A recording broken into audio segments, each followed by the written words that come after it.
우리의 이야기는 기이한 생물들이 인간계를 떠도는 세상에서 시작됩니다. 그들은 결국 폭력적으로 변해 평범한 사람들에게 위험한 존재가 됩니다. 하지만 다행히도 우리의 주인공은 그들 모두를 아끼는 남자입니다. 그는 그들에게서 자신을 진정으로 끌어당기는 무언가를 봅니다. 사실 그는 그들 주변에서 약간 당황하기까지 합니다. 하지만 진지하게 그는 자신의 일에 매우 헌신적입니다. 그리고 물론 그는 혼자서 그 일을 할 필요가 없을 겁니다. 그의 곁에는 아름다운 동료들이 있을 것입니다. 요약하자면 이곳은 정말 위험한 세상입니다. 하지만 어떤 이에게는 위험한 것이 다른 이에게는 꽤 매혹적일 수 있습니다. 도시의 아름다운 밤, 누군가 땅에 손을 대고 여러 격동의 물방울이 있다고 말합니다. 그 젊은 남자는 그 웅덩이를 관찰하며 근처에 기괴한 것이 있다고 언급합니다. 여전히 땅에 손을 댄 채 그는 그 세포에서 더 많은 정보를 추출하려 합니다. 격동은 거의 한계에 다다랐고 숙주는 마음대로 힘을 방출할 수 있지만 먼저 그 생물의 단서를 찾아야만 합니다. 갑자기 그가 눈치채지 못한 사이에 무언가가 등 뒤에 나타납니다. 그 무언가는 격렬하게 움직이기 시작하며 그를 크게 놀라게 합니다. 그 이상한 존재는 빠르게 공격하여 땅을 내리치고 젊은 남자는 피하기 위해 점프해야만 합니다. 그는 상황을 파악하고 기계체가 물방울 속에 숨어 은밀한 공격 기회를 노리고 있다는 것을 깨닫습니다. 그 이상한 것을 보며 그는 어느 것이 근원인지 알 수 없다고 생각합니다. 갑자기 우리의 주인공 이에서 무언가가 그의 주의를 끌며 다시 한번 그를 놀라게 합니다. 미소를 지으며 그는 찾았다고 말하며 자신을 준비합니다. 그 무언가는 우리의 주인공을 덮치고 사방으로 퍼집니다. 젊은 남자는 그 반인반수 여자를 붙잡고 도망가지 말라고 말합니다. 그럼에도 불구하고 그 기계체는 공격을 시도한 직후 그의 손에서 벗어납니다. 상황에 흥미를 느낀 그는 그녀가 꽤 위험한 아가씨라고 말합니다. 그 기계체는 약간 위축된 채 그를 쳐다봅니다. 우리의 주인공은 아가씨가 계속 그 다리를 보여주면 부끄러울 것이라고 말합니다. 그 생물은 다소 짜증이 난 듯한 뱀 같은 눈으로 그를 그저 관찰합니다. 자극받은 기계체는 훨씬 더 위험하지만 그것이 우리 소년의 의도는 아니었습니다. 남자의 가슴에 있는 보라색 무언가는 그 생물들이 이미 그를 적으로 보고 있다며 자신의 힘을 사용하라고 촉구합니다. 소년은 그 에너지가 서서히 그의 몸을 장악하기 시작하자 불편함을 느낍니다. 그것은 그의 팔을 변형시키고 팔은 여러 개의 촉수처럼 보이는 것으로 갈라집니다. 강렬한 시선으로 그는 공격할 준비가 된 것 같습니다. 촉수를 사용하여 그는 기계체의 다리를 묶어 방어할 기회를 남기지 않습니다. 놀란 그는 그것이 물방울의 격동이 가진 힘인지 궁금해합니다.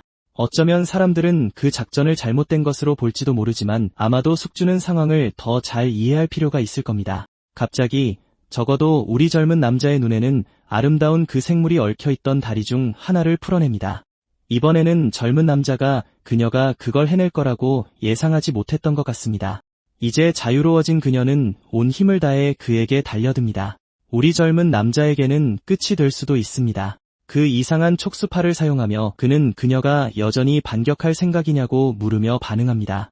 이번에는 촉수가 여러 곳을 묶어 우리의 주인공에게 아름다운 광경을 선사합니다. 그는 만족감을 느끼며 의지가 가득 찬 채 저렇게 싸우는 그녀를 보는 것이 좋다고 말합니다. 네.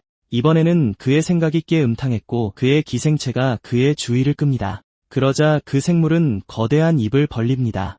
그 입 안에서 에일리언을 닮은 또 다른 입이 더 뻗어나오고 소녀는 그 광경이 꽤 불쾌하다고 생각합니다. 이제 기계체가 그를 묶고 그는 충격으로 인해 공격에 반응하지 못합니다. 다소 만신창이가 된 그는 이것이 자신의 끝이라고 생각합니다. 그 생물의 입은 기괴할 정도로 크고 간식거리 하나 남기지 않고 그를 통째로 삼킬 것 같습니다. 죽음을 마주하며 그는 왜 일이 이렇게 되어가는지 궁금해합니다. 도대체 내가 왜 이 일에 지원했을까? 젊은 남자는 묻습니다. 이 소녀는 고등학생인 장자이쿤입니다. 그가 일상생활에서 흔히 보는 것들을 고려하면 그는 어떤 것도 이상하다고 말할 수 없습니다. 처음에는 두려움을 느꼈는데 그건 당연한 것이었습니다. 인정합시다. 하지만 곧이어 그는 자신이 그들을 볼 수 있다는 것을 깨달았습니다. 혼자서 즐길 수 있는 무언가를 가졌다는 충격. 결국 그것은 우리의 어린 주인공을 깊이 매료시켰습니다. 모두가 그를 이상하다고 생각합니다. 심지어 그에게 아파트를 빌려준 부모님조차 휴일에 집에 돌아오고 싶은지 묻지 않습니다. 갑자기 생각합니다. 방금 그건 뭐였지? 이 붉은 흔적들은 꽤 기괴한 것 같습니다. 놀라서 뛰어가며 그는 저 골목에 무언가 있는지 묻습니다. 갑자기 이상한 것이 그의 얼굴을 칩니다. 그 작은 것을 손에 쥐고 그는 그것이 무엇일지 궁금해합니다. 그리고 그 작고 귀여운 미니 인간들은 그가 자신들을 애완동물로 삼고 싶다는 말을 듣고 약간 절망합니다. 작은 생물은 깡충깡충 뛰며 도망가고 우리의 주인공이 그 뒤를 따릅니다. 한 여자가 그 작은 것을 안아들고 그가 기계체들이 남긴 감정의 물방울을 볼 수 있는지 묻습니다. 다정하게 그녀는 작은 생물이 겁에 질려 있는 동안 그가 그 생물들을 보는지 묻습니다. 얼굴이 약간 붉어지며 젊은 남자는 그녀가 멋진 여성이라고 생각합니다. 그리고 눈을 감고 있어도 그는 여전히 그녀의 아름다움과 지혜를 느낄 수 있습니다. 그는 그 멋진 여자를 보고 있음에도 불구하고 그의 마음이 무언가 말하고 싶어 안절부절 못한다고 생각합니다. 그 여자는 아마 인간이 아닐 겁니다. 그녀는 일종의 인간형 기계체입니다. 그녀는 인간이 기계체에 관심을 보이는 것에 놀라며 그에게 자신을 위해 일하고 싶은지 묻습니다. 장자이쿠는 이 일을 하면 더 많은 괴물을 볼 수 있는지 알고 싶어 하지만 그들은 바자르로 알려져 있다고 스스로를 정정합니다. 그녀는 돕기 위해 전 세계의 바자르를 찾고 있으며 만약 그가 그 일을 수락한다면 그들 중 많은 이를 만날 수 있을 것이라고 설명합니다. 그러고 나서 그녀는 우리의 주인공이 그녀가 제공하는 것을 받아들일 용기가 있다면 그가 필요로 할 모든 지원을 제공할 것이라고 말합니다. 돌이켜보면 그는 이제 이 일을 받아들였는지 압니다. 모든 기계체들과 친절한 삶을 살기 위해서. 그때 누군가 그가 새로운 인간 프리랜서인지 묻습니다. 그녀는 이것이 그의 업무 태도인지 물고기처럼 땅에서 허우적거리는 것이 맞는지 알고 싶어 합니다. 젊은 남자의 얼굴을 만지며 그녀는 그가 정말로 기계체를 좋아하는지 묻습니다. 흥분한 그녀는 그가 즉시 그들을 도와야 한다고 말합니다. 남자는 아무것도 이해하지 못하고 이곳은 위험하니 저 여자가 누구냐고 묻습니다.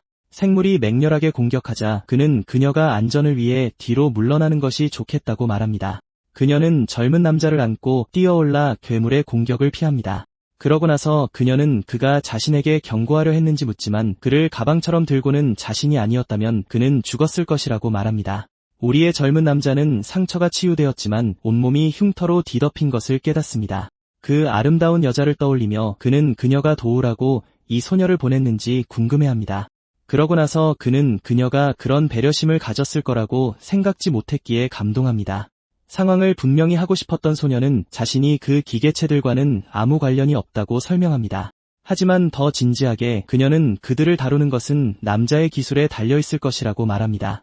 그 생물은 포기할 생각이 없는 듯 앞으로 뛰어들어 그들의 길을 막습니다. 재빠른 움직임으로 골목에서 무언가 날아가는 것 같습니다. 우리의 주인공이 땅에 처박히는 동안 소녀는 완전히 정신이 나간 것 같습니다. 그 무언가는 공처럼 굴러가고 장자이쿠는 바보처럼 땅에 누워 지켜봅니다. 그녀는 그에게 바보라고 소리치며 죽지 않았으니 정신 차리라고 말합니다. 하지만 우리의 주인공은 자신이 바보짓을 하는 게 아니라 이 상황을 어떻게 해결할지 생각하고 있다고 변명합니다. 자신의 힘을 사용하며 그는 이 사람이 바로 그들이 말하는 기계체 속삭이는 자라고 말합니다. 괴수는 이상한 낌새를 느끼고 분노에 차 젊은 남자에게 돌진합니다. 하지만 그는 상황에 동요하지 않고 괴물이 성급하다고 말합니다. 다음 순간 괴수의 다리가 에너지선에 부딪힙니다. 괴수가 비틀거리자 남자는 부딪히지 않게 조심하라고 경고합니다. 그러자 여러 개의 선이 괴수를 덮치기 시작하고 결국 괴수는 땅에 꽁꽁 묶여 쓰러집니다. 그러고는 말합니다. 떨어지는 불안을 흡수하고 떨어지는 불안을 재구성한다고. 그는 이것이 이 기계체에게서 받은 첫 번째 힘이며 불안을 제어하는 엄청난 힘을 가지고 있다고 설명합니다. 그는 괴물에게 두려워하지 말라며 도와주러 왔다고 말합니다.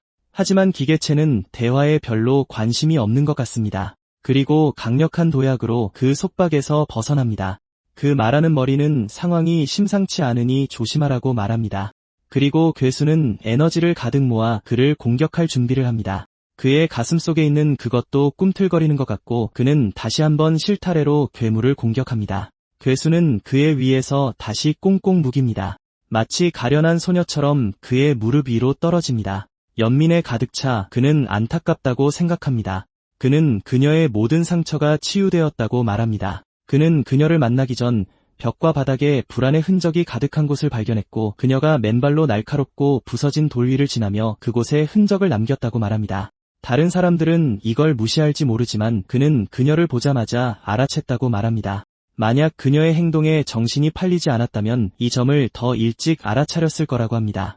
이 세상에 있는 그녀의 불편함이나 고통을 아무도 느낄 수 없고 그 상처를 결코 치유할 수도 없을 겁니다. 하지만 결국 그건 더 이상 중요하지 않습니다. 그는 그저 그녀와 함께 자신의 세계로 돌아가 그녀의 발을 돌봐주기를 바랄 뿐입니다. 괴수는 이제 더 차분해져 그를 바라봅니다. 한편 레고처럼 몸을 조립하던 여자는 무슨 일이냐고 묻습니다. 짜증을 내며 그녀는 어떻게 블리츠의 힘을 빼앗을 수 있냐고 묻고 만약 그녀가 반격했다면 그는 끝장났을 거라고 말합니다. 그녀는 그가 기계체를 사랑받지 못한 어린 소녀처럼 보냐고 묻습니다. 장자이쿠는 괴물에게 겁먹지 말라고 그녀는 그냥 질투하는 것뿐이라고 말합니다. 그 다른 여자는 이제 그가 기계체에 속삭이는 자라는 게 무슨 의미인지 알겠다고 말합니다. 만족하며 그녀는 이 시험으로 그가 그 일에 합당하다는 것이 증명되었다고 말합니다. 흥분하며 그는 자신 역시 기괴한 존재이지만 그녀의 기분은 이해하지 못한다고 말합니다. 다른 여자에게 위안을 구하며 그녀는 그가 이상하긴 하지만 그를 좀 배려해줘야 한다고 말합니다. 이제 그녀도 만족한 것 같고 다른 여자는 이전에 약속했듯이 그가 진짜 모습을 볼 수 있도록 바자르의 땅으로 데려가겠다고 말합니다. 상황에 만족한 그는 그곳에 가기를 간절히 바랍니다. 잠시 후 그들은 차로 걸어갑니다. 여자가 문을 열어 그에게 타라고 권합니다. 아내 바자르와 함께 타서 그는 그녀가 운전할 수 있는지 묻습니다. 소녀는 그저 적응했을 뿐이라고 말합니다. 그러고는 그녀는 그 이상한 열쇠를 차에 꽂습니다. 차에 시동이 걸리고 그 아래에서 에너지가 소용돌이치기 시작합니다. 그는 그녀가 정말로 운전할 줄 안다는 사실에 놀랍니다. 차가 땅속으로 가라앉기 시작합니다. 마치 차 전체가 그 분홍색 웅덩이로 들어간 것 같습니다. 일종의 포털을 통과하며 그는 이것 또한 기계체라는 것을 깨닫고 계속 하강합니다. 화려한 불빛이 온 공간을 채우는 동안 그들은 계속 나아갑니다. 감명받은 그는 이것이 대체 어떤 여행인지 궁금해합니다. 그들이 헤엄치고 날아다니는 동안 그의 몸의 모든 세포가 열광합니다. 그 물체는 웅덩이에 부딪힐 때까지 공간을 계속 날아다닙니다. 그 생물체 밖으로 손을 내밀며 여자는 도착했다고 말합니다. 우리의 주인공은 조심스럽게 차에서 내립니다. 그는 흐느적거리며 땅에 쓰러집니다. 그는 앞을 보고 눈앞의 광경에 놀랍니다. 이 모든 진정으로 기괴한 것들을 보며 그는 이곳이 기계체의 고향일지 궁금해하며 진심으로 매료됩니다. 그는 그들 모두가 사랑스럽다고 생각하는 반면 소녀는 그들의 잡담을 비난합니다. 미소 지으며 그녀는 인간의 관습에 따라 앉아서 이야기할 장소를 찾을 수 있을 거라고 말합니다. 그러자 그들은 그 장소로 향하고 여러 개의 팔을 가진 소녀가 그들을 환영합니다. 한편 바텐더는 능숙하게 일을 처리하는 것 같습니다. 누군가 새로운 손님 4명이 도착했다고 알립니다. 이제 이 기묘한 작은 그룹은 편안하게 앉아있고 누군가 잔에 독특한 음료를 내어줍니다. 여자는 손을 내밀며 그에게 마셔보라고 말합니다. 그녀는 병에서 이상한 굿을 몇 개를 꺼내 열고 잔에 떨어뜨립니다. 그녀는 그 장소의 이름이 물라이지이며 자신은 눈엔티티라고 불리는 이곳의 주인이라고 말합니다. 우리의 젊은이는 왜 그녀가 자신을 라고 부르며 비하하는지 궁금해합니다. 다른 소녀가 그를 툭 치며 말장난하지 말라고 말합니다. 그녀는 인간의 언어로 자기 이름이 무슨 뜻인지 생각해본 적 없다며 미소 짓고 그것이 자신의 배제를 상기시키는 역할을 한다고 말합니다. 우리의 주인공은 이 배제에 대한 이야기에 호기심을 갖게 됩니다. 그녀는 그곳의 거의 모든 기계체들이 다른 세계에서 온 추방자들이기 때문에 이 세계에서는 이상한 존재라고 설명합니다. 그녀는 고대 세계에서도 그들은 기괴한 이방인이었다고 말합니다. 그리고 사실 단 한 번의 실수만으로도 주변 사람들을 해칠 수 있었습니다. 그들은 어떤 집단에도 속하지 못하고 재앙으로 여겨집니다. 사실 물라이즈가 그들의 집이라고 하기보다는 그들의 감옥이라고 할 수 있습니다. 그녀는 그곳에 사는 기계체들에게 평화롭게 살 수 있다고 말해줄 젊은이를 믿겠다고 말했습니다. 이것은 그들의 보호를 위함이고 또한 이 세계의 안전을 위한 것입니다. 장자이쿠는 자신이 기계체에게 다가가는 것을 막지만 않는다면 괜찮다고 말합니다. 그녀는 그의 재능을 믿지만 만일을 대비해 저 소녀가 그와 함께 일할 것이라고 답합니다. 그러자 그녀는 자신을 관슈라고 소개하며 자신도 바자르를 돌보기 위해 초대받은 원주민이라고 설명합니다. 하지만 그녀는 그의 선배로서 아직 그를 제대로 인정하지 않았다며 바자르를 잘 이해하는지 묻습니다. 그러고는 그녀는 자신을 특별하게 만드는 특징이 무엇인지 맞춰보라고 제안합니다. 그는 그녀의 성격이 꽤 나쁜데 그것이 바자르로서 특별한 점이라고 설명합니다. 소녀는 짜증을 내며 그에게 달려들고 모든 인간 여성을 대신해 화를 내며 그를 때리겠다고 말합니다. 하지만 갑자기 우리의 주인공은 맞고 싶지 않다며 그녀의 얼굴을 만집니다. 그녀를 놀라게 한 채 그는 대신 행동하는 것을 선호한다고 말합니다. 그러고는 그는 쉽게 그녀의 몸에서 머리를 떼어냅니다. 그녀는 자기 머리를 떼어내면 자기를 위협할 수 있을 거라고 생각하냐고 묻습니다. 하지만 우리의 주인공은 그녀가 하는 말에 놀란 것 같습니다. 그리고 다음 순간 그는 그녀에게 키스하려고 몸을 기울입니다. 이것은 그곳의 주인과 다른 기계체를 놀라게 합니다. 하지만 소녀에게 닿기 전에 그는 상상했던 대로라고 말합니다. 그리고 그는 그녀를 밀쳐내며 정말 기괴하고 비인간적인 느낌이라고 말합니다. 그녀는 이해할 수 없다며 그렇게 확인하는 거냐고 묻습니다. 그러자 그는 만약 그녀가 정말 이 지역의 기계체라면 유희의 설화에 기록된 아름다운 머리일 것이라고 답합니다. 그것은 매우 아름다운 여성의 머리를 기록한 이야기들과 닮았습니다. 그는 이 몸은 그녀가 인간 행세를 하기 위해 사용하는 의수 같은 것이며 머리가 연결되었을 때 제어할 수 있다고 덧붙입니다. 이야기를 계속하며 그는 만약 설화가 맞다면 그녀는 원래 몸에 속한 팔을 하나만 가지고 있을 것이라고 말합니다. 그러자 관슈는 그런 뒤틀린 말로 뭘 하는 거냐고 물으며 박치기로 그를 공격합니다.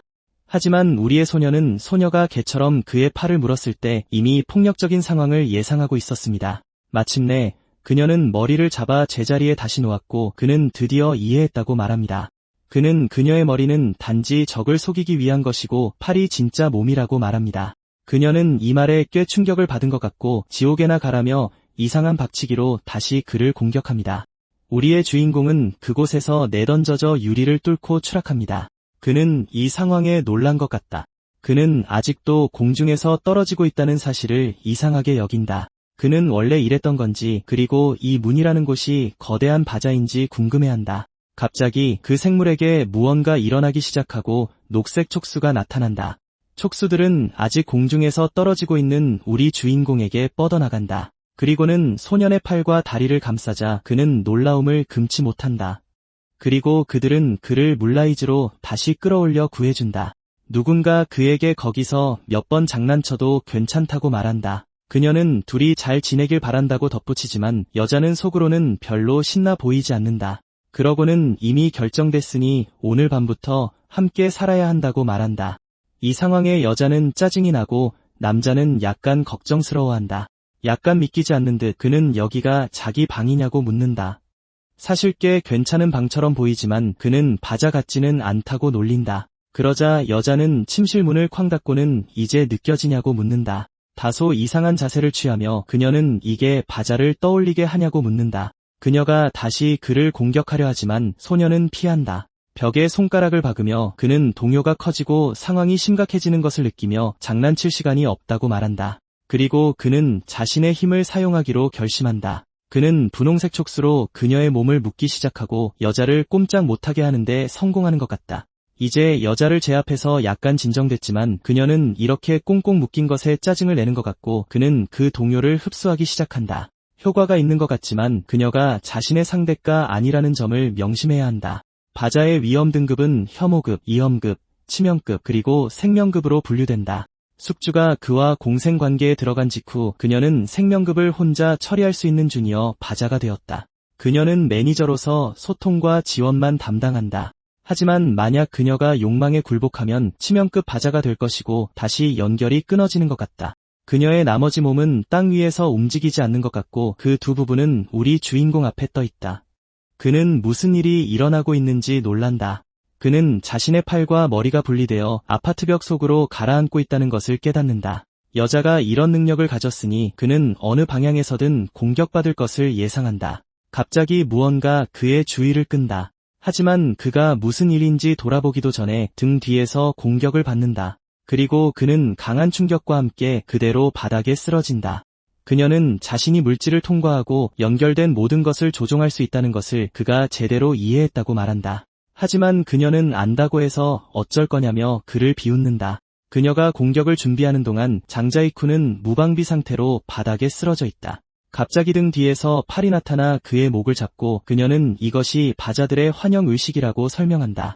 힘에 대한 그들의 입장을 분명히 하자 그는 웃으며 이런 건 처음 본다며 그녀를 선배라고 부른다. 그러자 그녀는 자신들이 바자의 매니저이며 절대적인 정복이 그들 모두의 진리라고 설명한다. 관수는 그가 그 존재에게 인정을 받았을지는 몰라도 자신은 어떤 인정보다 억압을 선호한다고 말한다. 그는 잠시 조용히 지켜본다. 그래서 다음 순간 그는 힘을 발동시키고 그의 입에서 분홍색 촉수가 튀어나온다. 그것에 여자는 깜짝 놀라 당황한 것 같다. 그리고 그 물체가 그녀의 얼굴을 정통으로 때린다. 그는 그녀가 자신에게 그 정복이라는 것을 시도하게 놔두지 않을 거라고 말한다. 다소 이상한 표정으로 웃으며 그녀는 그리 나쁘지 않다고 말한다. 짜증이 난 그녀는 자신의 고집이 해결될 때까지 잠잘 생각도 하지 말라고 말한다. 그리고 그 아름답고 이상한 세계의 날이 박자 한 존재가 나타나 모두에게 인사한다. 첨자쿠는 사람이라기보다 좀비에 가까워 보이지만 인사를 받는다. 그는 그 이상한 침낭보다는 침대에 있고 싶다고 말하는 동안 여자는 꽤 만족스럽게 잠들어 있다. 이제 식사 시간인 것 같다. 여자는 그를 쳐다보지도 않는 동안 보스는 어젯밤에 무슨 일이 있었는지 묻는다. 그녀는 테스트를 받는 동안 여자를 불안하게 만든 일이 있었으니 혹시라도 그를 화나게 했다면 대신 사과한다. 그리고 그녀는 여자에게 그가 한번 보게 해달라고 부탁했다. 약간 마지못해 그녀는 재킷을 벗기 시작하며 알겠다고 말한다. 그리고 그녀가 옷을 열기 시작하자 그는 무슨 일이 벌어지고 있는지 놀란다. 그녀는 자신을 돌봐주던 바자 생물이 있었는데 그게 언제 떠났는지 몰랐다고 말한다. 놀라서 그는 그녀가 그 구멍에서 살았는지 그리고 그게 어떤 종류의 바자였는지 묻는다. 그녀는 아까 마주쳤던 것과 같은 것이며 이름은 나루라고 대답한다. 특히 호기심 많은 바자이기도 하지만 그녀는 관심이 필요 없다고 생각해서 관수에게 맡겼다고 한다. 그리고 그녀는 그가 자신의 실수를 바로잡는 것을 도와줄 의향이 있는지 묻는다. 웃으며 그는 일이니까 받아들인다고 말한다. 하지만 뭔가 더 있다. 약간 미친 사람처럼 그는 일이 끝나면 그 작은 생물을 꽉 껴안고 싶다고 말하고 여자는 열렬히 동의한다. 그는 계속하기 전에 유용한 단서를 찾기 위해 그것이 살던 장소를 조사해야 한다고 설명한다. 그녀는 그것이 별로 마음에 들지 않지만 서두르라고 말한다. 그리고 그는 손으로 그 구멍을 만지러 가고 그녀는 의심스러워한다. 그는 그 이상한 것 안을 더듬기 시작한다. 그는 그녀의 인공 몸이 정말 아름답다고 말하고 그녀는 만족스러워하며 자신의 작품이라고 단언한다. 갑자기 그는 이상한 것을 느끼는 것 같다. 이것은 그를 약간 동요하게 한다. 그는 밖을 보며 나루라고 생각한다. 반대편 창문에서 그는 거대한 야수 같은 생물을 본다. 그는 비록 바자일지라도 모든 것이 매우 이상하다고 생각한다. 저건 분명 정상이 아니다. 두 사람은 다소 이상한 분위기 속에서 식탁에 계속 앉아있다. 여자는 그것에 대해 약간 수줍어하는 것 같다. 그리고 그녀는 인간의 예절에 따르면 그에게 사과해야 한다고 말한다. 그는 사과를 기다리지만 그녀는 침묵을 지킨다. 그리고 그녀는 그가 무언가 해주기를 기대하는 듯 그를 쳐다본다. 사실 그녀는 그가 괜찮다고 말을 끊어주길 바랐고 그러면 사과할 필요가 없어 매우 편리했을 것이다. 그는 그녀가 인간에 대해 그렇게 많이 알면서 애 인간처럼 행동하지 못하는지 알고 싶어한다. 그녀에게 인간은 항상 악의적인 계획을 세우기 때문에 그들 주변에서 경계를 늦출 수 없다. 그리고 그녀는 우리 주인공에게 어떤 인간들은 사실 무서워해야 할 바자 생물을 그렇게 좋아하는지 묻는다. 그녀는 팔쿤이라는 남자에게 그가 잘못한 것은 없으며 먼저 그들을 포기한 것은 다른 사람들이었다고 말했던 것을 기억한다. 그녀는 이 상황에 대해 약간 생각에 잠긴 것 같다. 그러자 잔뜩 거만해진 그는 그 남자가 좋은 판단력과 취향을 가졌기 때문이라고 말한다. 하지만 그녀는 그와 같은 남자들은 친구가 없기 때문일지도 모른다고 결론 내리고 그는 그 말이 뼈아프게 느껴진다.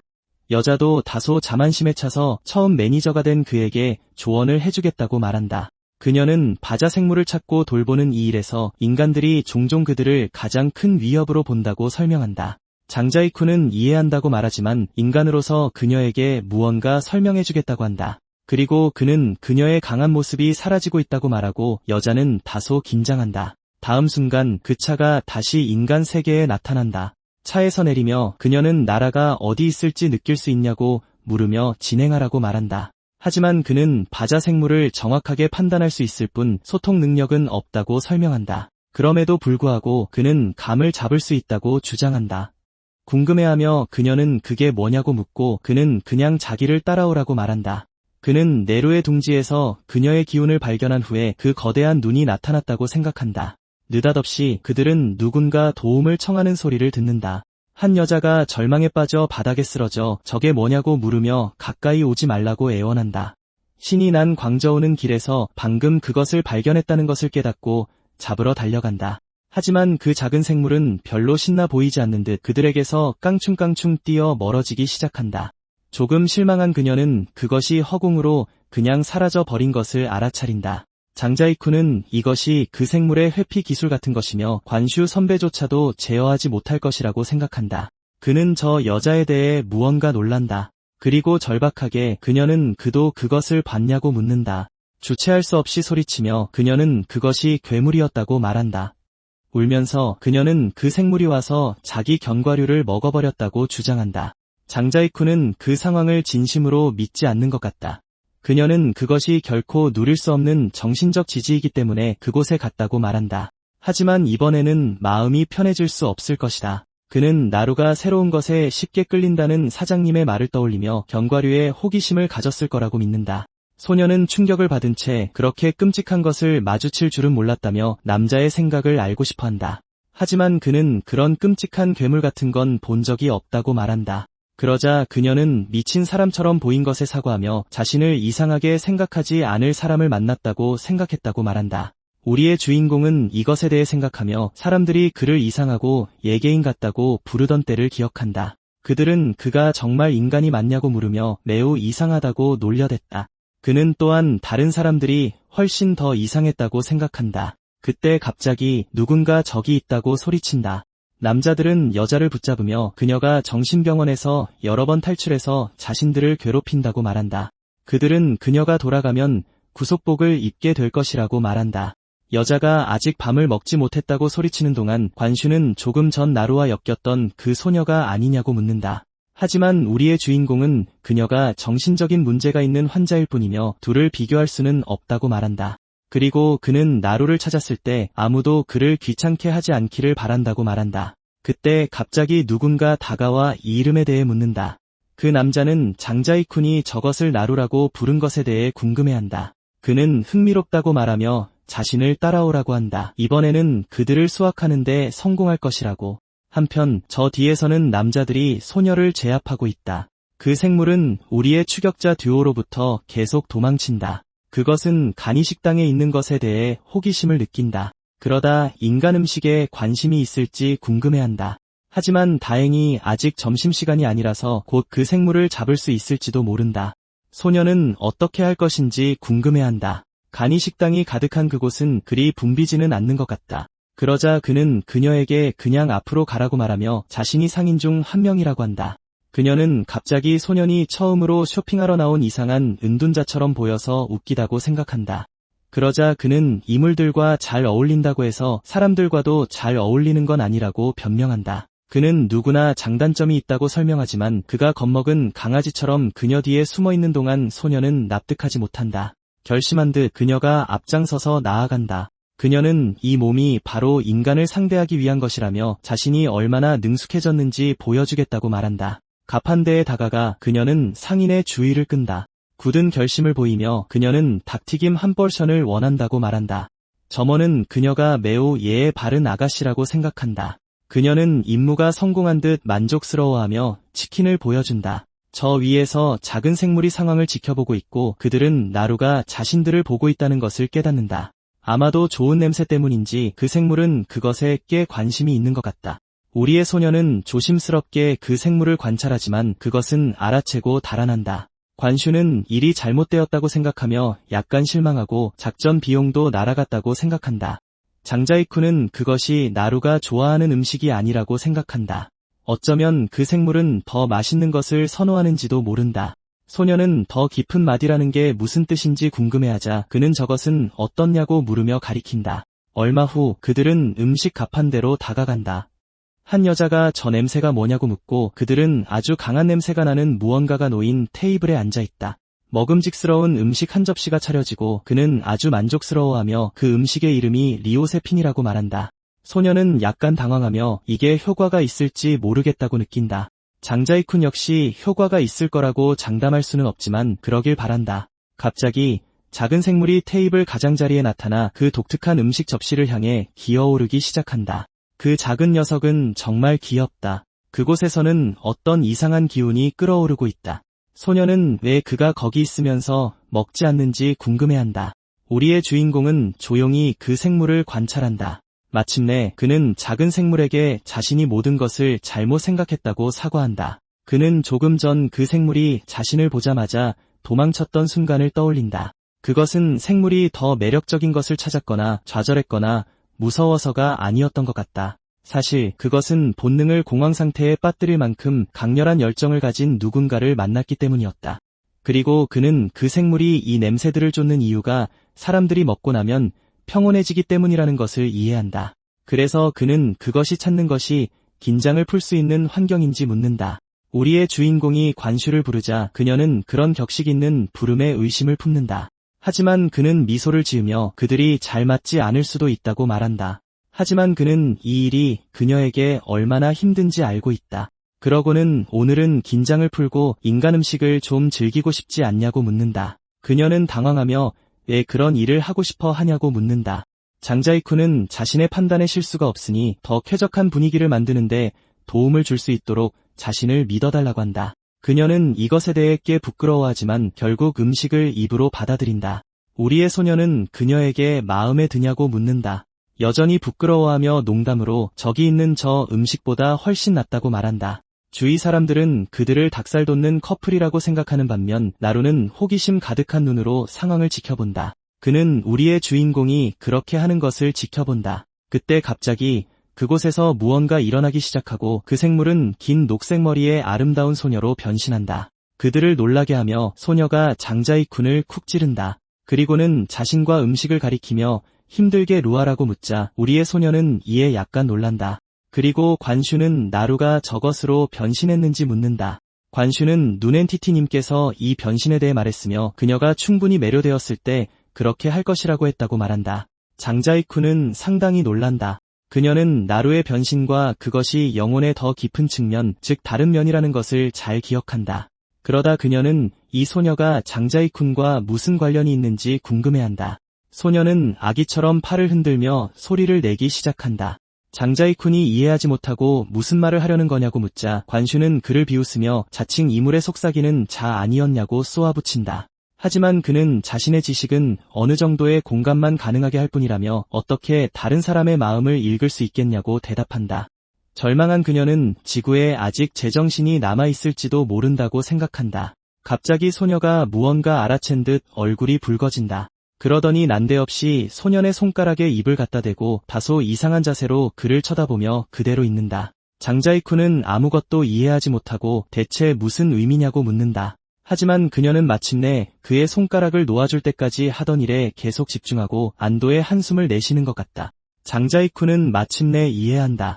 그리고 그는 국수 약간을 집어 소녀에게 건넨다. 하지만 그 순간 한 줄기의 에너지가 소녀를 감싼다. 관슈가 그녀를 부르며 비명을 지르고 그녀는 의자에서 격렬하게 끌려나간다.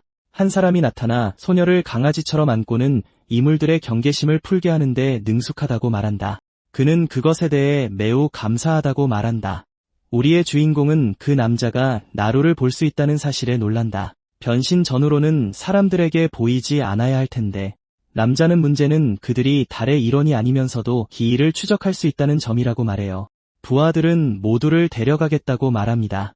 우리 주인공은 땅에 몸을 던지며 여자에게 설명하라고 요구하고 여자도 테이블에서 뛰어내립니다. 그녀는 나중에 설명하겠다면서도 그곳에서 그들을 찾을 줄은 몰랐다고 암시합니다.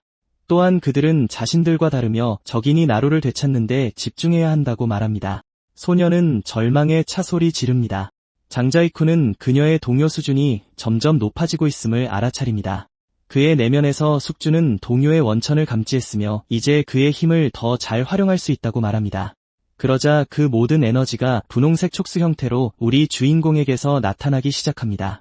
그 촉수들은 부하들을 향해 나아가 모두를 제압하기 시작합니다. 보스는 무슨 일이 일어나고 있는지 믿지 못하는 듯하며 소년이 인간이 아니라고 말합니다. 그는 우리 주인공 또한 기이라고 생각하지만 장자이쿠는 온 힘을 다하면서 그저 지켜볼 뿐입니다. 그는 패배한 무리를 땅에 내버려 두는데 그들을 과대평가했던 것 같습니다. 하지만 사실 그들은 매우 약했습니다.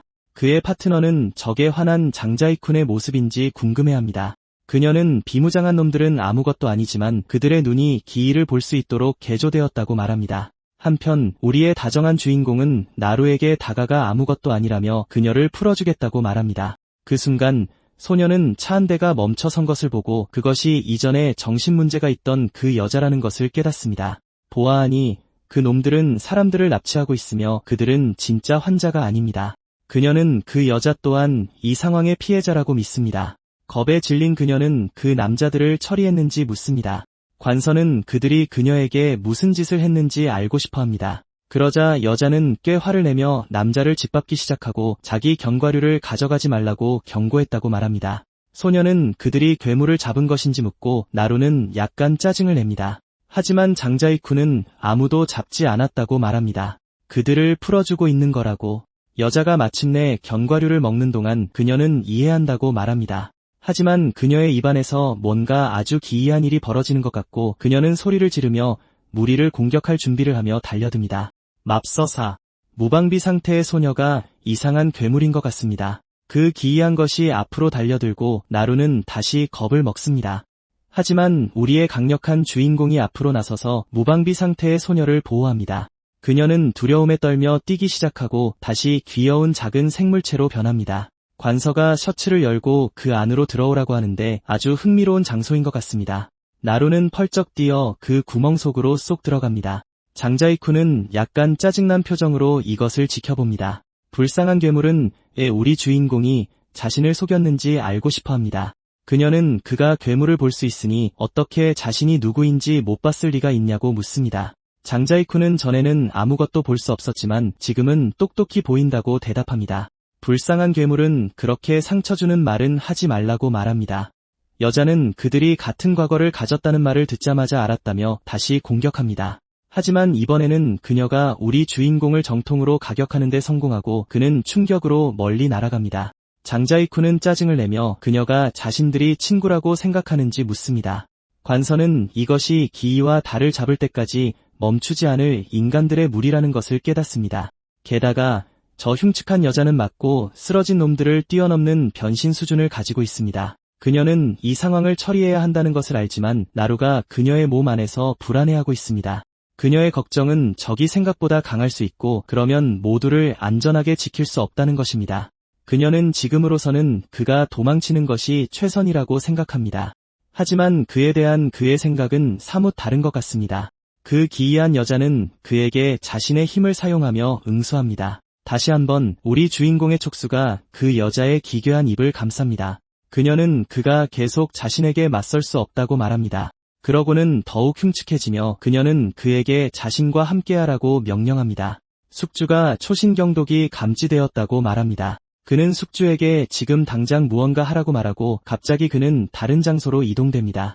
모든 것을 관찰하며 그는 무슨 일이 일어났는지 묻습니다. 그의 뒤에서 누군가 구해달라고 요청합니다. 그는 거대한 생물이 자신을 지켜보는 가운데 소녀가 자신은 괴물이라며 가까이 오지 말라고 애원하는 것을 봅니다. 울면서 그녀는 그가 볼 수 있는지 물으며 죽고 싶지 않다고 말합니다.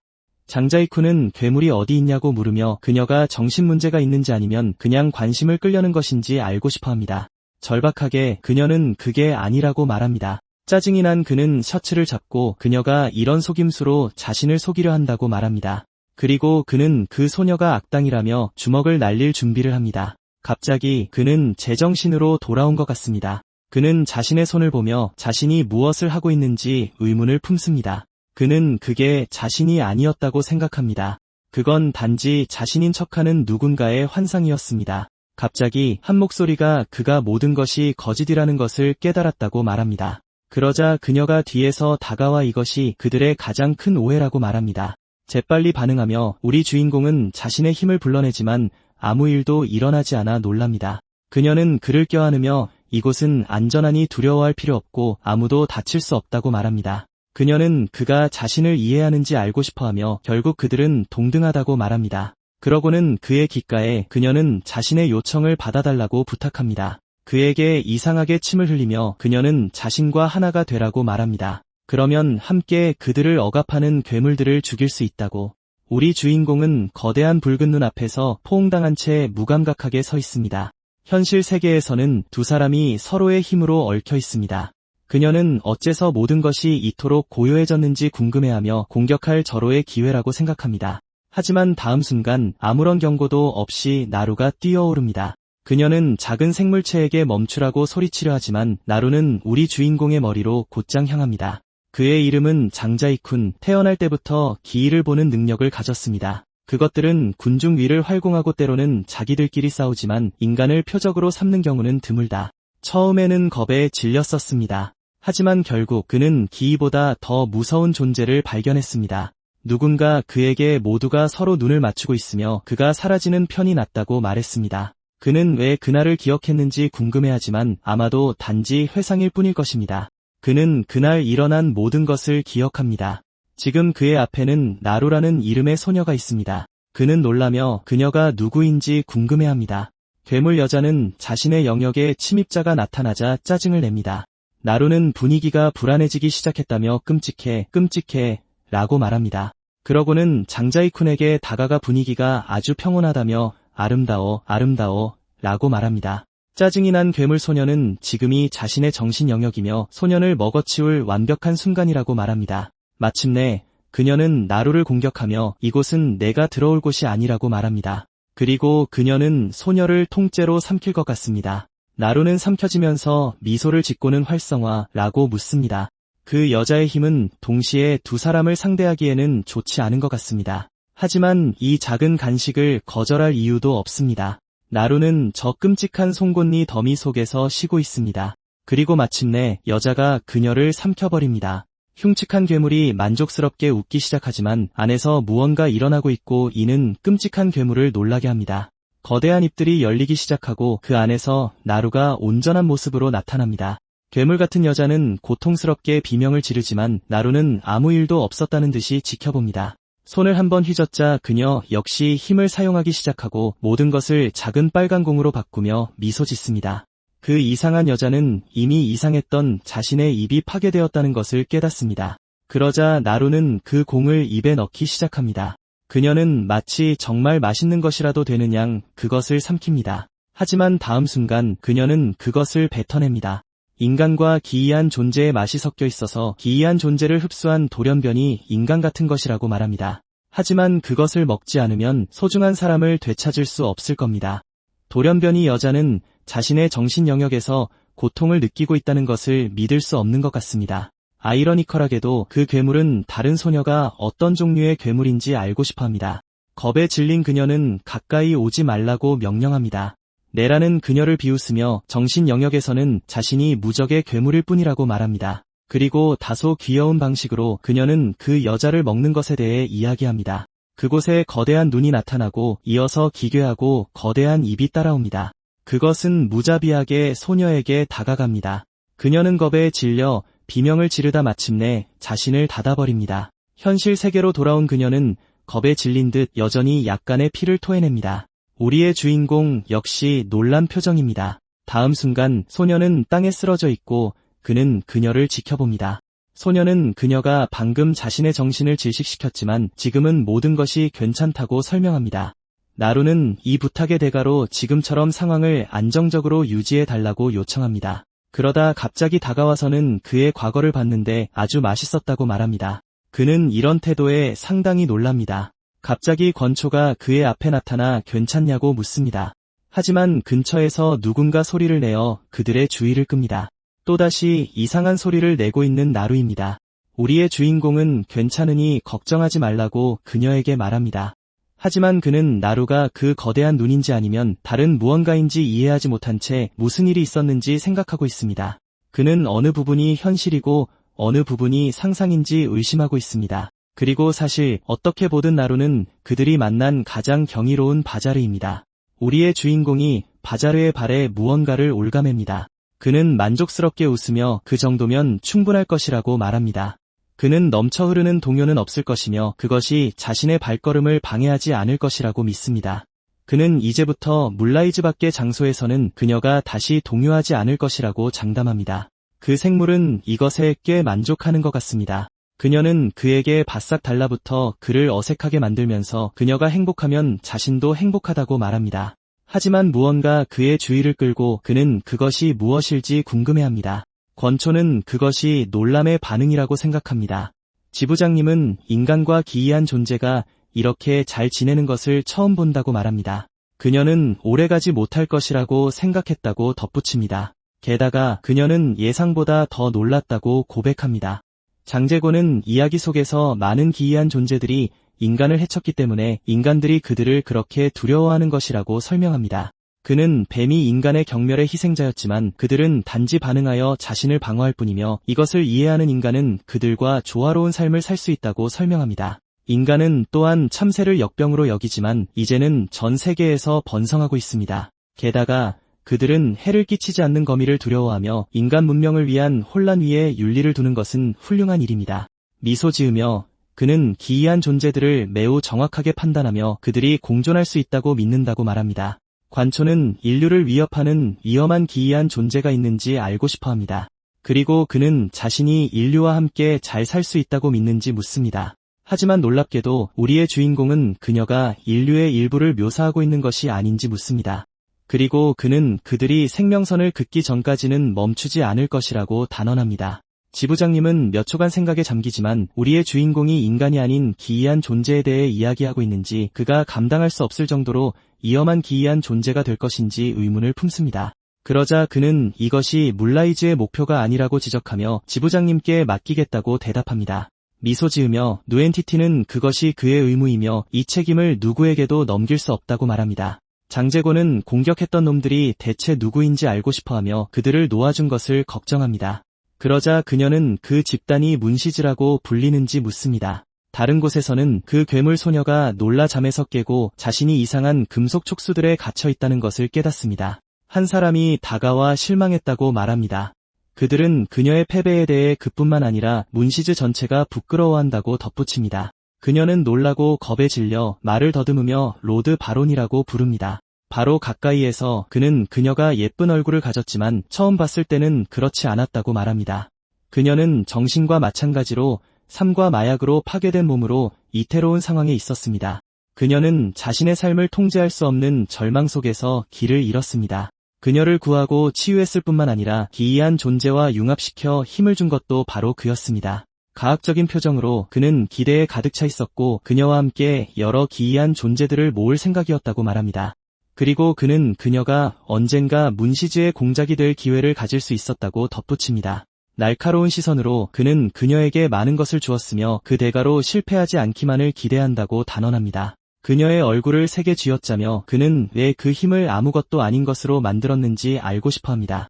그 기이한 것을 밀쳐내며 그녀는 영주님께 용서를 구하고 두 번째 기회를 간청합니다.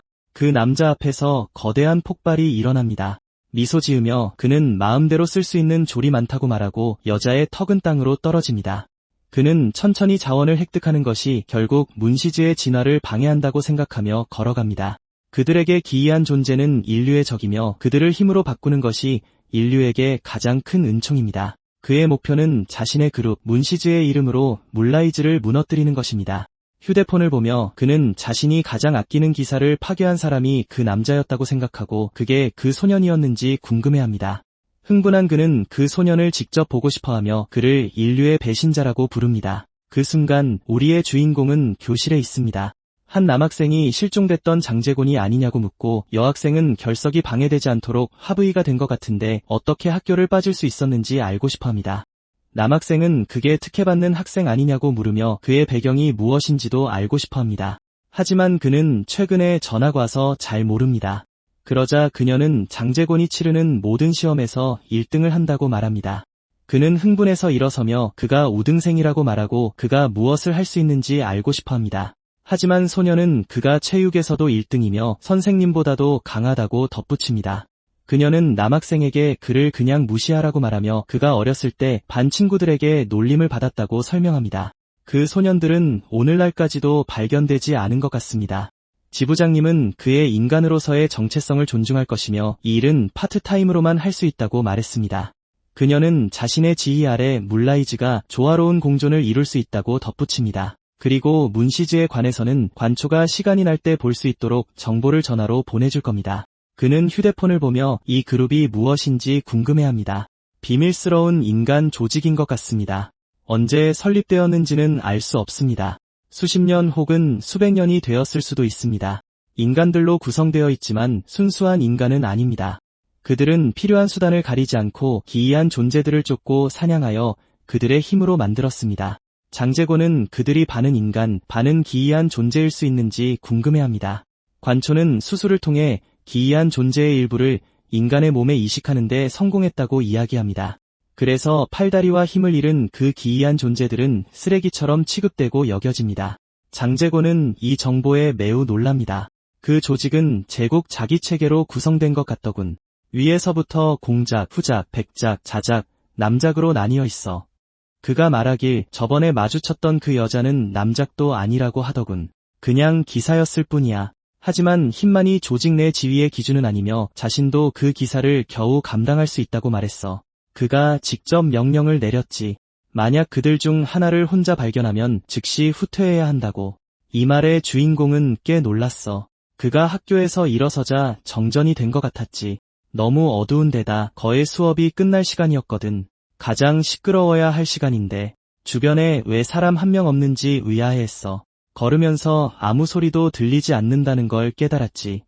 마치 학교 전체가 텅 빈 것 같았어. 그 장발의 남자가 그곳에 나타나 주인공을 보며 희죽 웃었지. 장자이쿠는 복수하러 온 거면서 왜 이곳을 골랐냐고 물으며 그를 월해의 선배라고 불렀어. 그 남자는 별로 기뻐 보이지 않았지만 그래도 웃으며 자신을 그렇게 빨리 알아챈 걸 보니 똑똑한 녀석이라고 말했어. 그는 복수하러 온 게 아니라 그저 약한 놈들을 처리하는 걸 도와줬을 뿐이라고 설명했지. 하지만 주인공은 귀찮게 굴지 말고 그냥 꺼지라고 말했어. 남자는 요즘 같은 때엔 사람이 더 필요하다며 일손 부족이 답답하다고 설명했어. 괴이한 손을 보여주며 이제 월해에 합류해서 자기 옆에 있던 그 여자의 자리를 차지하라고 말했지. 장자이쿠는 그런 놈은 골치 아프다고 간단히 말했어. 그는 기가 먹었냐면서 꺼지고 귀찮게 굴지 말라고 했어. 남작은 그가 아무것도 이해하지 못한 것 같다고 말했지. 그러고는 이건 부탁이 아니라 협박이라고 설명했어. 다른 곳에서는 부하들이 기다리고 있었고 그가 말하길 만약 소년이 받아들이지 않으면 학교에서 수많은 사람이 처형될 거라고 했어. 장자이쿠는 학교 전체를 납치해서 자기 방에 가둬둔 거냐고 따졌지만 그는 그저 중요하지 않은 인간 무리일 뿐이라고 주장했어. 그 남자는 이 말에 놀란 듯 보였어. 그는 웃으며 그 대답이 마음에 든다면서 정말로 그가 월해에 합류해야겠다고 말했지. 그러고는 그가 연기하는 걸 수도 있다며 경계를 늦출 수 없다고 단언했어. 섬광으로 몸을 가르며 소년을 시험해보는 게 어떻겠냐고 물었어. 주인공은 그 모든 빛으로부터 자신을 보호하기 위해 손을 앞으로 뻗었어. 빛의 강도는 점점 더 세졌고 그는 적의 조명탄인가 하고 생각했지. 빛이 조금 흩어지자 주위를 둘러볼 수 있었지만 그 남자의 흔적은 없었어. 갑자기 그가 눈치채지 못한 사이 벽에서 무언가가 튀어나와 그의 다리를 감쌌어. 언제 나타난 건지 의아해하며 방심했다고 생각했지. 그러고는 그 분홍색 촉수 다발을 사용해 자신의 힘을 활성화했어.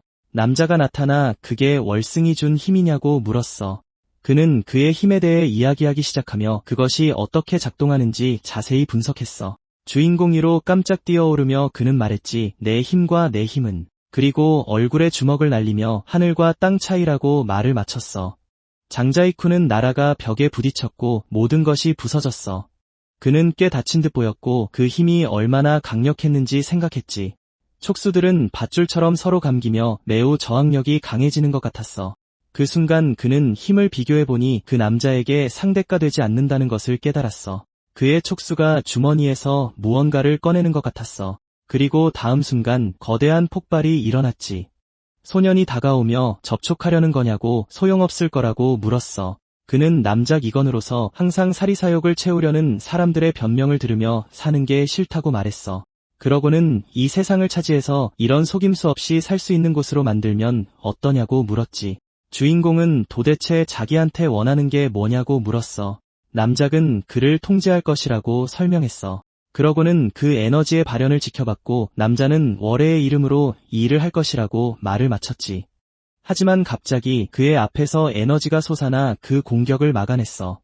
남자는 이해하지 못하는 듯 무슨 일이냐고 물었어. 그는 자신이 괴이한 존재들의 속삭임 같은 존재라며 인간의 몸에 이식되어도 한 가지 사실은 변하지 않는다고 설명했어. 그들의 힘은 근본적으로 자신의 힘과 다르지 않다고. 단지 그들의 사용법이 자신보다 조금 더 발전했을 뿐이라고. 그 남자는 마지막 순간에 소년의 공격을 막아냈어. 그는 자신의 막대한 힘이 어떻게 그 아이를 짓누를 수 없는지 이해하지 못하는 것 같았어. 장자이쿠는 자신은 동요하지 않았고 성적도 매우 좋으며 그 외에도 괴이한 존재들에 대해 잘 안다고 말했어. 그러고는 조명을 터뜨리고 전원을 차단하는 이 작은 쇼를 시작하기 전에 이 정보를 파악했냐고 물었지. 콘센트를 통해 촉수를 사용하는 것 외에도 그는 자신의 힘이 다르다는 것을 상기시키기 위해 모든 것을 공개적으로 했어. 남자는 짜증을 내며 그럴 리 없다며 아무리 이해해도 이럴 수는 없다고 소리쳤어. 주인공은 자신의 동요 방울이 회복되고 있다고 말했어. 그러고는 비웃으며 하찮은 돌연변이도 이걸 할 수 있는데 자기가 못할 리가 있냐고 말했지. 숙주가 말하길 동요 한 개가 깨졌으니 원할 때 언제든지 발사할 수 있다고 했어. 그러자 주인공에게서 거대한 에너지가 새어나오기 시작했고 그 에너지는 남자를 정통으로 가격했지. 그는 공격을 느끼며 비명을 지르기 시작했어. 장자이쿠는 사과하며 자신의 충전된 촉수 앞에서는 아무것도 남지 않는다고 말했어. 그는 원하는 대로 다 하는 게 어떤 기분이냐고 물으며 그건 단지 오만일 뿐이라고 말했지. 그리고 그것이 바로 그의 인간적인 면에 괴이한 매력이 부족한 이유라고. 남자는 꽤 짜증이 난 듯 주인공의 이름을 불렀어. 흥분하며 그가 정말 자신에게 깊은 인상을 남겼다고 말했지. 장자이쿠는 그가 좀 너무 흥분한 것 같다고 생각했어. 그는 그의 이런 강력한 태도를 유지하기 힘드냐고 물었어. 하지만 남작은 짜증을 내며 자신을 도발하는 것은 상황을 더 어렵게 만들 뿐이라고 말했어. 그리고 주인공에게 다가서며 그는 더 이상 자신의 조직에 합류할 자격이 없다고 주장했지. 자신의 힘을 사용하며 이제 그를 재료로 만들어버리겠다고 말했어. 장은 그 모든 힘에 영향을 받기 시작했어. 그는 저게 폭발성 전류인지 의문을 가졌어. 그의 기생충은 동요 방울을 감지하고 있다고 말했어. 적은 이 방울들을 전도체로 사용한다고 설명했지. 장자이쿠는 그가 어떻게 이걸 하는지 대충 알겠다며 그가 아무런 부끄럼 없이 동요 방울을 사용한다고 말했어. 남작은 자신이 특히 괴이한 존재들로부터 온 것들에 대해서는 잘 이해한다며 그들의 힘이 같은 근원을 가지고 있다고 주장했어. 그는 대가를 치르더라도 그를 만나고 싶어 했지. 주인공은 그 바보가 아이들이 자기 옆에 있다는 걸 잊었냐고 물었어. 그러고는 그 전선들의 촉수를 얽었지. 그리고 아무런 감정도 보이지 않은 채 합선이라고 말했어. 그가 있는 곳에서 거대한 폭발이 일어났어. 그 폭발은 사방으로 에너지를 방출했지. 남작은 그게 탈출을 위한 계략인지 의문을 가졌어. 그의 기생충은 이것이 매우 위험하다고 말했어. 그가 이 힘을 이제 막 이해했을 뿐 완전히 파악하지는 못했다고 말했지. 그걸 사용하다가 죽을 수도 있었다고. 장자이쿠는 번개와는 맞설 수 있지만 전류를 사용하지 않고는 그를 상대할 수 없다고 말했어. 적은 이제 체육관으로 향하는 것 같아. 인질들은 분명 그곳에 있을 것이고 주인공은 계획을 세울 작정이야. 얼마 후 하늘에 거대한 붉은 달이 뜬 가운데 그 이중문이 열리며 남작이 갑자기 들어섰어. 약간의 두려움을 안고 그는 밖에 그 모든 소동으로 문제가 이미 해결된 것인지 물었어. 하지만 남자는 이곳의 전력 공급이 불안정하다며 인질들이 필요하다고 말했어. 소년은 팽팽한 긴장감을 느끼며 자신들이 처형될 거라 생각했다. 소년이 그녀에게 설마 그런 꼴은 보지 않겠냐고 속삭이자 그녀는 그가 무슨 말을 하는 건지 궁금해했다. 그는 내가 학생들 중에서 제일 예쁘다며 저들이 너한테 무슨 짓을 할까 봐 두렵다고 말했다. 분위기 파악 못하고 더 심각하게 만드는 재주가 있네. 소녀는 그에게 조금이라도 안심시켜줄 수는 없냐고 물었다. 그때 갑자기 그녀가 소년을 가리키며 너부터 시작하겠다고 말했다. 남작이 다가오며 여기 쓸만한 녀석을 찾았다고 말했다. 모두의 절망 속에 상황은 역전되고 필사적인 소녀는 도와달라고 애원했다. 하지만 남자는 생각할 틈도 주지 않고 그에게 힘을 사용하기 시작했다. 주변에 에너지가 넘쳐나는 것을 보고 그는 매우 흡족해했다. 그는 다른 것보다 생체 전기가 자신에게 더 잘 맞는다고 중얼거렸다. 한 소년이 바닥에 쓰러져 있고 소녀가 그를 흔들며 일어나라고 소리쳤다. 그 순간 그녀는 심장이 뛰지 않는다는 것을 깨닫고 절망했다. 남작은 그의 생체 전기를 전부 흡수했다고 설명했다. 그녀는 그 남자를 저주하며 울부짖었지만 그는 자비 없이 촉수로 그녀를 휘감으며 감히 반항할 생각이냐고 물었다. 그는 사악한 미소를 지으며 넌 내 먹잇감이 될 가치도 없다고 말했다. 하지만 다음 순간 거대한 보라색 촉수가 벽을 뚫고 나와 그를 정통으로 가격했다. 그 일격에 남자는 멀리 날아가 버렸다. 생체 전기가 강력하긴 하지. 누군가 말하는 동안 소녀는 두려움에 떨며 지켜봤다. 하지만 과학의 전자기력은 그보다 더 강하지 않을까? 그부가 그의 이름을 외쳤고 그녀는 그의 손이 어딘가 이상하다는 것을 알아차렸다. 수많은 촉수가 서로 뒤엉켜 있는 것처럼 보였다. 정말 기묘하군. 주인공은 바닥에 쓰러진 소년의 가슴에 손을 대고 생체 전기를 흘려보냈다. 기적처럼 소년은 다시 살아났다. 그러자 장자이쿤이 심장 박동이 돌아왔다고 말했다. 남작이 일어나며 주인공을 쓰레기 같은 놈이라고 욕했다. 그리고 잔뜩 짜증이 난 채 온갖 비열한 수로 자신을 모욕한다고 소리쳤다. 장자이쿤은 그에게 기계란 무엇인지 그저 변형된 에너지원에 불과한 것인지 물었다. 그는 내 놈에겐 기교의 신비로운 매력도 없고 과학에 근거한 전기 조작 능력도 없다고 말했다. 그는 내 놈이 갑자기 힘을 얻고 굶주린 채 거만해진 인간일 뿐이라고 덧붙였다. 느닷없이 남작은 그 상황이 우습다는 듯 웃기 시작했다. 그는 촉수로 사람들을 붙잡고 감히 자신을 얕보는 자들은 곱게 죽지 못할 것이라고 말했다. 소녀는 그가 자기 부하들의 에너지를 빨아들이고 있다고 소리쳤다. 그 무리는 바닥에 쓰러져 죽었고 그는 진정한 힘을 목격할 시간을 주겠다고 말했다. 그러고는 비명을 지르며 그 끔찍한 에너지를 모두 방출했다. 주인공은 소용돌이치는 에너지 속에서 굳건히 버텼다. 그가 팔을 움직이자 그의 모든 촉수가 꿈틀거렸다. 그는 자신과 다른 학생들 주위로 거대한 방어막을 쳤다. 그리고 힘을 발동시켜 그 보호막을 완성했다. 남자는 저것이 자신의 힘을 막았다며 불만스러워했다. 그리고 자신의 절대적인 힘을 언제까지 무시할 수 있을 것 같냐고 물었다. 장자이쿤은 모두를 지키기 위해 계속해서 안간힘을 썼다. 에너지가 끔찍한 형상으로 변해 그에게 다가오자 순수한 에너지 형태의 남작은 그에게 승산이 없을 거라고 말했다. 자신을 방어하려던 그는 등 뒤에 수영장이 있다는 것을 알아차렸다. 다음 순간 둘 다 물속으로 떨어졌다. 남작은 익사시키는 것도 나쁘지 않지만 불태워 죽이는 걸 더 선호한다고 말했다. 그러면서 넌 재료로서의 가치가 더 높다고 덧붙였다. 주인공은 공격을 막아내며 정말 그러냐고 그를 도발했다.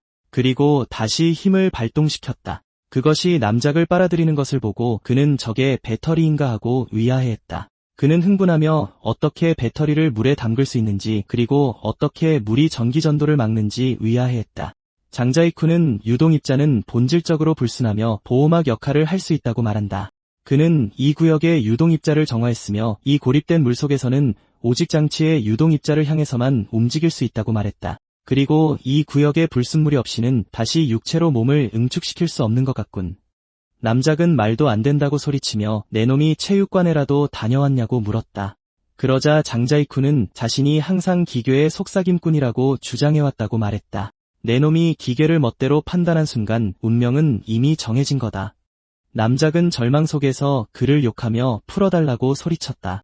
다음 순간 수영장 바닥에서 그의 모습이 사라졌다.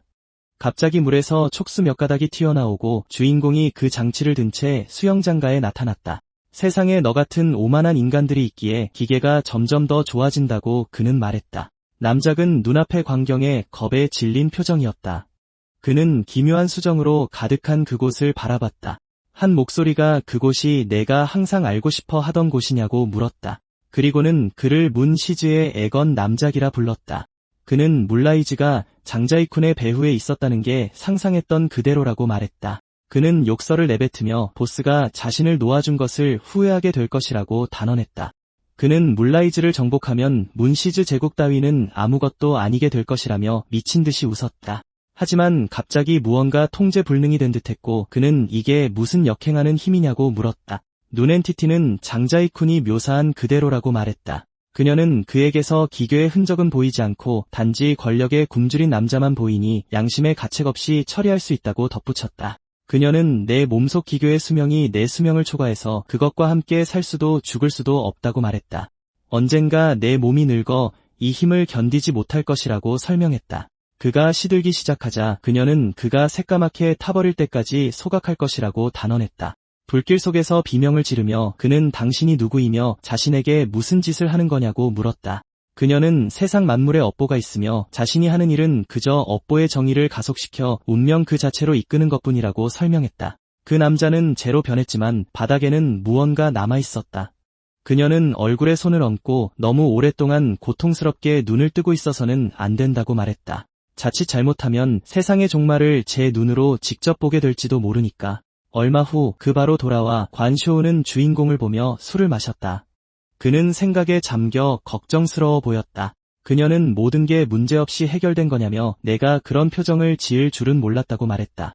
그녀는 내가 좋아하는 기계들이 주변에 있어도 죽은 사람 같다고 말했다. 생각에 잠긴 그는 그저 과거의 몇몇 일들을 떠올리고 있었다고 말했다. 나루가 그를 의아한 듯 쳐다봤다.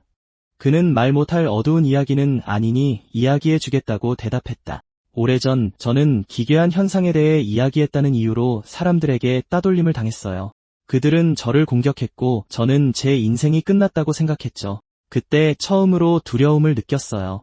하지만 갑자기 누군가 저를 도우러 왔어요. 그녀도 저처럼 기계를 볼 수 있었어요. 그녀 덕분에 제가 기계들을 더 잘 이해하게 되었다고 할 수 있죠. 하지만 어느 날 그녀는 나타났을 때처럼 갑자기 사라져 버렸어요.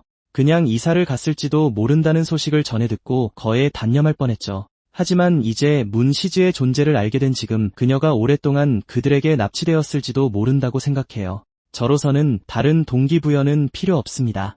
그 조직에 맞서고 그녀의 행방을 쫓기 위해 강해져야 합니다. 보스는 현재 내 수준으로는 남작 정도만 상대할 수 있으며 이 길을 선택하면 그 조직의 표적이 될 것이라고 말했다. 장자이쿠는 사람을 대하는 데는 서툴지만 그들과 기계에게는 공통점이 있다고 말했다. 그는 파트너가 힘을 통해 서열을 정해야 한다고 말했던 것을 기억했다. 인간이 그런 감각을 느끼는 데는 피부로 직접 느끼는 것보다 더 좋은 방법은 없다고. 그래서 그는 이 조직에 맞서 싸우는 법을 알려달라고 부탁합니다. 보스는 그가 이미 결정을 내린 것 같다고 말합니다. 그러자 그녀는 손을 내밀며 따라오라고 말합니다. 물라이즈에는 그의 소원을 이룰 수 있는 곳이 있기 때문입니다. 우리의 주인공은 보스를 따라 그 이상한 곳으로 갑니다. 호기심에 그는 그곳이 어떤 곳인지 궁금해합니다. 그곳은 물라이즈의 가장 깊은 곳이며 그곳의 기계체들은 고립되어 사는 이유가 있습니다. 그녀는 그가 위험 등급 분류를 기억하는지 묻습니다. 아드레날린 비타는 부상을 입히거나 생명 에너지를 잃게 할 수 있는 능력을 가졌습니다. 페이탈은 쉽게 죽음이나 소멸을 초래할 수 있습니다. 위험 등급은 전 세계를 위험에 빠뜨릴 수 있습니다. 세상의 자연적 기반을 흔들 수 있는 혐오체도 있습니다. 마지막으로 그곳의 기계체들은 위험 등급이며 그곳이야말로 물라이즈의 진정한 감옥입니다. 놀란 우리의 주인공은 저 위에 하나가 있다고 말합니다. 저것은 과거와 현재 사이의 시간선을 교란하며 과거의 존재를 물질화하고 겹치게 할 수 있는 그림자입니다. 심지어 누군가를 오랜 친구와 재회하게 할 수도 있습니다. 그곳에서 이상한 일이 일어나기 시작하며 형체를 갖춥니다. 우리의 주인공은 눈앞의 광경에 놀랍니다. 이상한 생명체가 그의 앞에 나타납니다. 장제고는 그것이 기계체의 몸인지 궁금해합니다. 그는 눈엔티티에게 왜 저 사람을 다시 데려왔는지 그리고 이 모든 것이 무엇을 의미하는지 묻습니다. 그러고는 그것이 자신의 기생체의 몸이냐고 묻습니다. 하지만 그는 그 환영을 이용해 기계체를 더 잘 조사할 수 있다는 것을 이해하고 자세히 관찰했을 때 무엇이 보이는지 묻습니다. 그는 그 기괴한 것을 집어듭니다. 장제고는 그가 아무런 애착도 없는 것처럼 쉽게 자신을 옮길 수 있다고 말합니다. 이것은 그가 본질적으로 기생체가 아니라는 것을 보여줍니다. 그는 오직 생존하기 위해 이 일을 합니다. 그가 바라는 것은 독립적인 부활입니다. 그 생명체는 숙주의 통찰력이 정말 정확하다고 말합니다. 그녀는 그에게 기꺼이 걸겠다며 자신의 목표를 위해 이것에 참여할 것인지 묻습니다. 그리고는 자신의 유해를 받아들이라며 힘을 내주는 것은 자신이 아니라 그가 지배하고 힘을 해방하는 것이라고 말합니다. 그는 다시 자신을 구해준 소녀를 떠올리며 그녀를 믿었다고 생각합니다. 팔을 움직이며 그는 자신의 내기 결과가 둘 모두에게 이루어야 한다고 말합니다. 그러자 그는 그 망토를 집어입고 에너지가 그곳 전체로 퍼져나가기 시작하며 그의 한쪽 눈이 완전히 변합니다. 장제고는 그녀가 여전히 현재의 인간 자아를 고려하는지 묻지만 그녀는 그가 부활하기에 충분한 에너지를 흡수하면 완전히 인간으로 돌아올 것이라고 약속합니다. 그러고는 초기 영양분은 이미 준비해뒀다고 덧붙이는 동안 그 녀석이 다시 그에게 달려듭니다. 하지만 우리의 주인공은 공격을 눈치채고 별 어려움 없이 막아냅니다. 그는 자신이 과거를 물질화하고 있는 것인지 물으며 이것이 그림자의 힘이라고 말합니다. 그는 물질화된 과거가 더 약하지 않다면 저이건 남작에게는 어떤 놀라움도 없을 것이라고 말하며 공격을 준비합니다. 그리고 그대로 그 녀석을 정통으로 때립니다. 과거의 그 모조품이 이상한 소리를 내기 시작합니다. 그리고 다음 순간 그것은 순수한 에너지로 만들어진 생명체가 됩니다. 우리의 주인공은 위축되지 않고 손에서 충격파를 발산합니다. 공격은 그 생명체에 직접 명중합니다. 다음 순간 그 물체는 땅에서 불타고 있고 그는 상상했던 대로라고 말합니다. 같은 능력이라도 그 작동 방식을 다르게 이해하면 다른 영향을 가져옵니다. 그림자는 계속 그들 위를 날고 있고 만약 모든 인간 납치범들이 남작과 같다면 저 에너지 구체들로 충분할 것입니다. 그녀는 이제 당면한 임무에 대해 이야기합니다. 한 사람을 쫓는 일이 될 겁니다. 하지만 우리의 주인공은 좀 피곤한지 이미 침대에 누워 있습니다. 그녀는 약간 짜증을 내며 일어나라고 말합니다. 여기가 자기 침대라는 걸 상기시키는 것 외에도 그는 자신과 기생체 블리츠가 더 깊은 동기화를 이뤘다며 문시즈를 사냥하러 가야 하지 않냐고 묻습니다.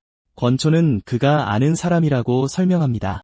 그러고는 그녀는 핸드폰으로 그의 반 친구 로리의 사진을 보여줍니다. 그는 아무 말 없이 이불에 엉킨 채 계속 쳐다봅니다. 다소 무심한 우리의 주인공은 그 소녀가 누군지조차 모르고 권초는 그가 소녀를 조롱한다고 생각하며 짜증을 냅니다.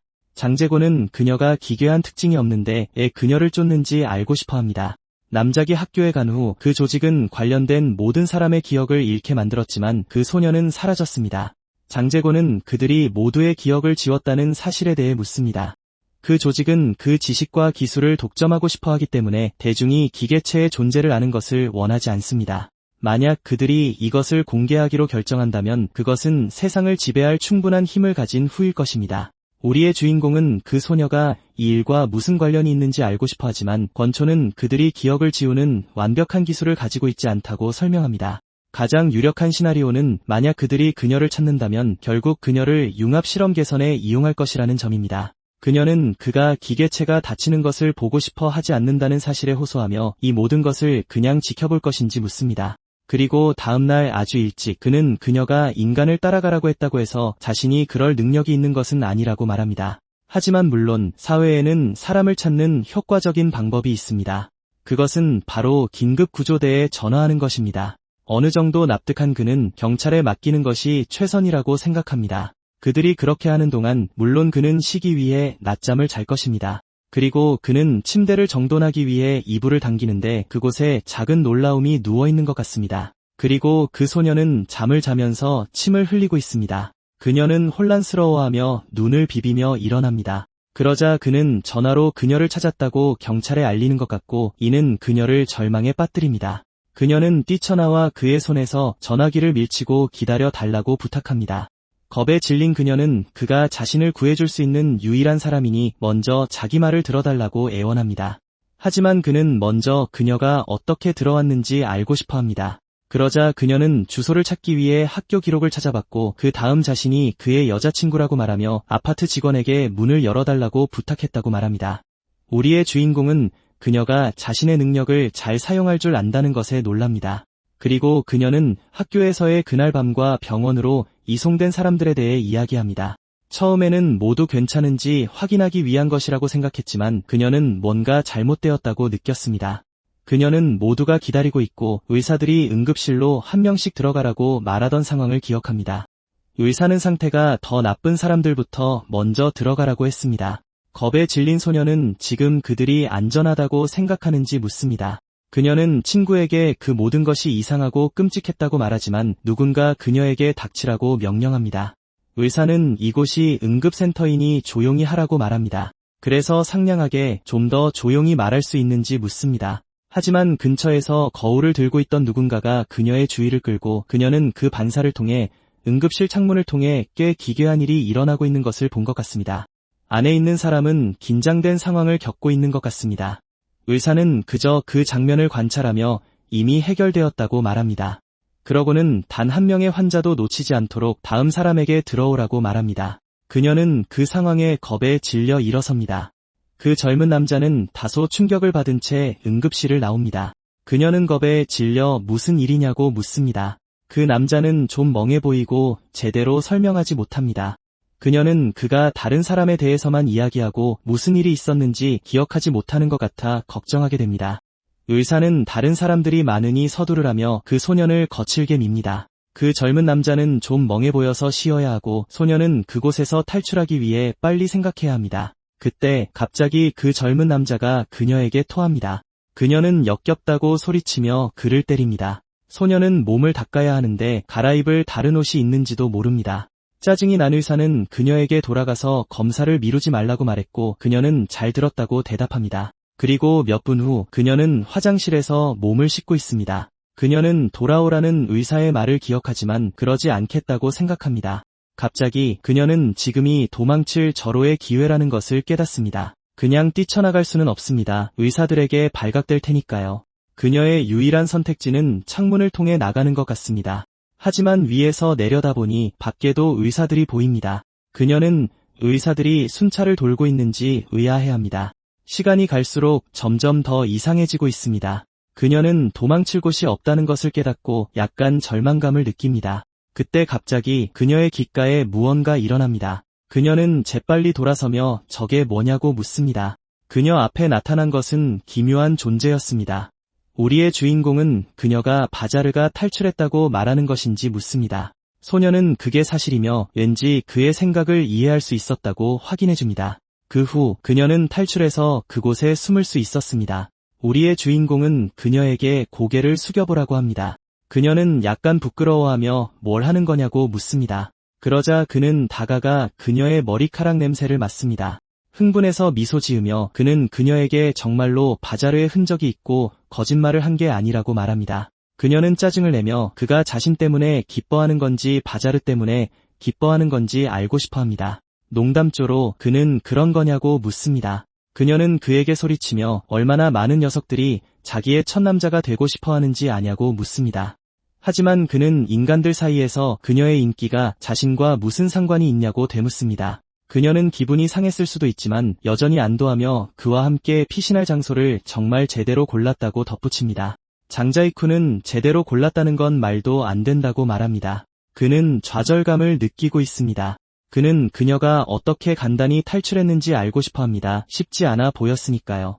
그는 처음 그들을 마주쳤을 때도 그들이 의료 전문가인 척하고 있었다고 회상합니다.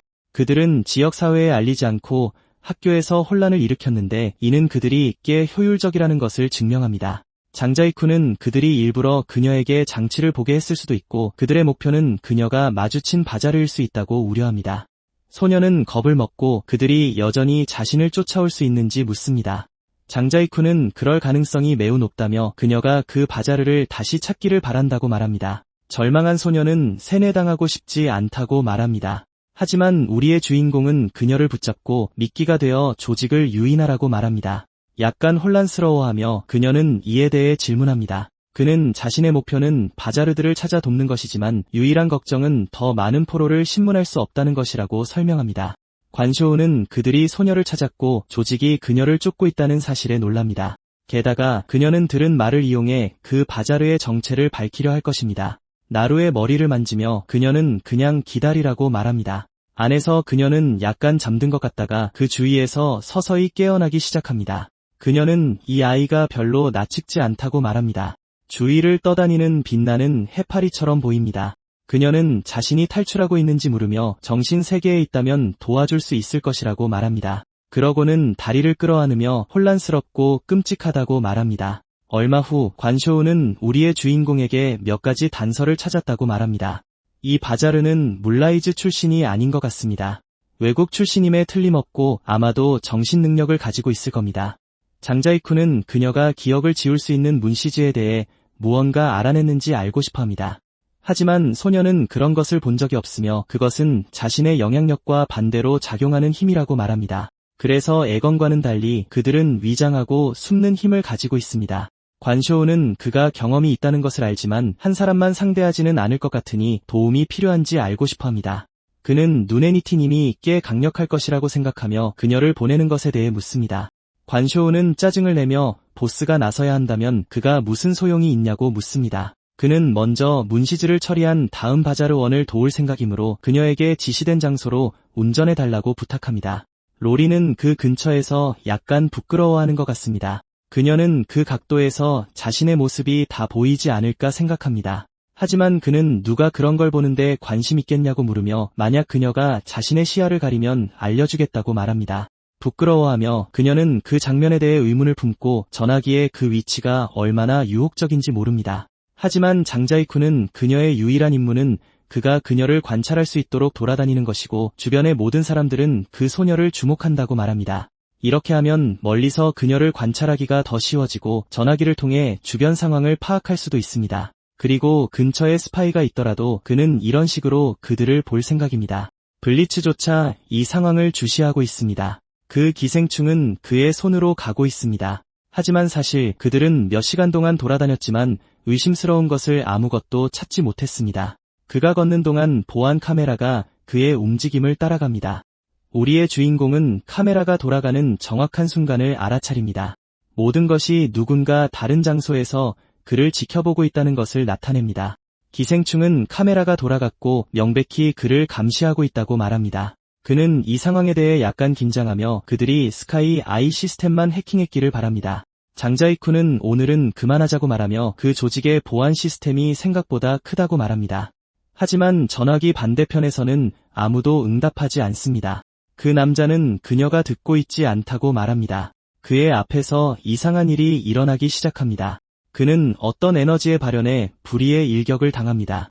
무언가가 그에게 그들이 옆에 숨어 있으니 그들 쪽으로 가야 한다고 말합니다. 한편 소녀는 그 장소가 떨리는 것을 관찰하고 일종의 무아지경에 빠진 듯 지금 그 안으로 들어가야 한다고 말합니다. 그는 그들의 주된 목표가 문시즈가 아니라 그녀가 이전에 마주쳤던 그 바자르라고 생각합니다. 장자이쿠는 그의 힘이 꽤 흥미롭다고 생각하며 심지어 그가 비명을 지르는 소리까지 듣습니다. 그는 소녀에게서 느꼈던 그 바자르의 냄새를 기억하기 시작합니다. 그는 이것이 페로몬 통신을 사용한다고 결론짓지만 왜 그 바자르가 지금 로리를 부르는지 이해하지 못합니다. 그리고 그는 그것이 숨어있는 장소를 관찰하는데 그곳은 호텔인 것 같습니다. 그는 텅 빈 것처럼 보이는 호텔 리셉션에 도착합니다. 카운터에 기대어 그는 주위에 아무도 없다고 말합니다. 그는 자신의 기생충에게 자신도 아무것도 보이지 않는다고 말합니다. 화면은 제한적이고 소녀의 흔적은 없는 것 같지만 그는 카메라를 외웠고 그를 안내할 수 있습니다. 이에서 그들이 상황을 조사하고 있었다는 목소리가 들려옵니다. 관쇼우가 나타나 하늘이 정말 해킹당했고 모든 것이 문시즈의 소행임을 나타낸다고 말합니다.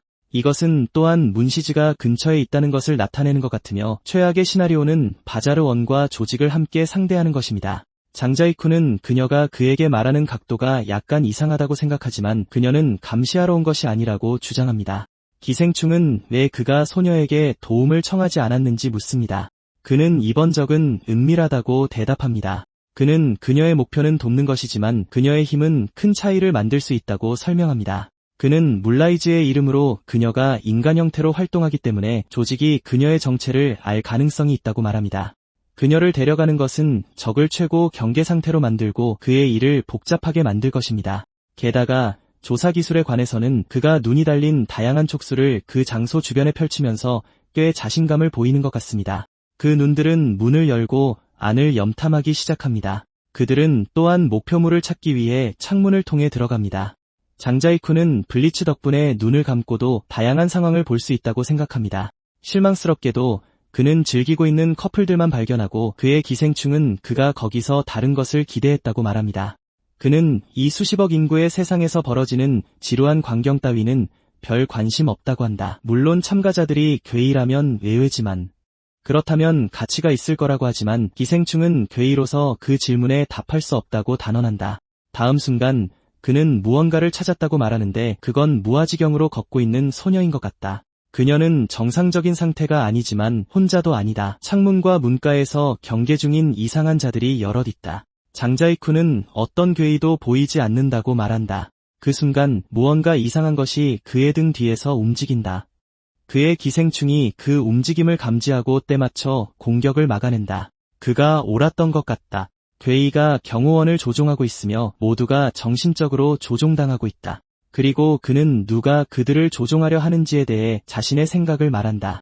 하지만 소녀는 주변에서 꿈틀거리는 것들에 대해 약간 흥분한 듯 보이고 기생충은 자신이 무엇을 할지 설명한다. 그는 덫에 걸렸다고 말할 수도 있지만 꼭 그런 건 아니다. 그것의 나머지 부분은 다른 장소 혹은 다른 차원에 있는 것 같다. 그는 다시 힘을 사용해 팔로 확인하고는 촉수 하나만 볼 수 있다는 것을 깨닫는다. 그는 기생충이 그 괴이한 존재로부터 자신을 방어하는 동안 계속해서 전진하며 탐색한다. 이제 그의 발도 빛나는 촉수로 변한다. 장자이쿠는 관찰 각도를 뒤집는 것만으로 괴이를 볼 수 있다는 사실에 놀라워한다. 그리고 그는 그 생명체에게 말라마르라고 불러야 하는지 묻는다. 그 존재는 자신이 발각되었으며 적이라고 말한다. 그것은 미소 지으며 땅에서 일어선다. 그것은 저것이 적이며 대결은 불가피하다고 말한다. 그리고 그것은 자신의 노예들을 불러 그를 죽이라고 명령한다. 그것은 장자이쿤에게 견과류를 든 소녀를 만났을 때를 떠올리게 한다. 관샤오의 말에 따르면 담배의 힘은 정신계 능력이라고 했으니까. 그는 그 거꾸로 된 인간형 모습에 비해 해파리가 더 마음에 든다고 말한다. 노예가 된 사람들이 주인공을 파괴할 의도로 그에게 다가간다. 공격이 가까이 다가오지만 그는 쉽게 피한다. 로리가 다시 공격하고 그는 다시 한번 옆으로 비켜선다. 그는 잔뜩 몸을 웅크린 다른 남자가 공격하러 오는 것을 알아챈다. 그는 공격을 막기 위해 팔을 앞으로 내민다. 그러고는 양팔로 그 두 명을 공격해 순식간에 무력화시킨다. 그는 그들이 약골이며 어려움 없이 이 상황을 처리할 수 있다는 것을 깨닫는다. 해파리는 그것이 정말 놀랍다고 생각한다. 그것은 정신세계에서 힘을 사용하는 법을 배웠다며 원한다면 그와 함께 그곳에서 훈련할 수 있다고 말한다. 하지만 무언가 다시 그의 주의를 끈다. 여러 마리의 해파리가 나타나 사람들을 무아지경 상태로 거꾸로 들고 있다. 블리츠는 그에게 아무것도 두려워하지 말라고 그저 정신적인 이미지일 뿐이라고 말한다. 그리고 현실에서는 그들은 그대로 있다.